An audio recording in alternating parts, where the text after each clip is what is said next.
थोडा वेळ मी सगळ्यांच्या चरणावर मस्तक ठेवून प्रार्थना करतो, सगळ्यांच्या पायावर डोकं ठेवून विनंती करतो, थोडा वेळ ज्ञानेश्वरी वाचा, थोडा वेळ गाथा वाचा, फार नाही. मी सांगू आपल्याला, माणसाच्या जीवनाच्या कृतार्थतेला फार वेळ लागत नाही. दिवसातली फक्त 15 मिनिटं पुरतात, फक्त 15 मिनिटं.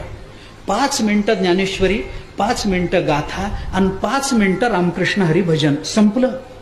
जीवनाच्या उद्धाराकरता ह्याच्यापेक्षा मोठं काही लागत नाही, काही लागत नाही. मिनिट तुम्हाला सकाळी नाही वाचता आली ज्ञानेश्वरी, हरकत नाही, दुपारी वाचा, दुपारी नाही जमलं संध्याकाळी वाचा, संध्याकाळी नाही जमलं रात्री वाचा, अंथरुणावर बसून वाचा, झोपून वाचा, पाय वर करून वाचा, हात वर करून वाचा, उलट होऊन वाचा, पालथ होऊन वाचा, पण तुमच्या पाया पडतो मी, ज्ञानेश्वरी वाचा बरं, गाथा वाचा. याच्याशिवाय काही आमचं जीवन धन्य होऊ शकत नाही, काहीच नाही, कोणत्याच अर्थानं नाही.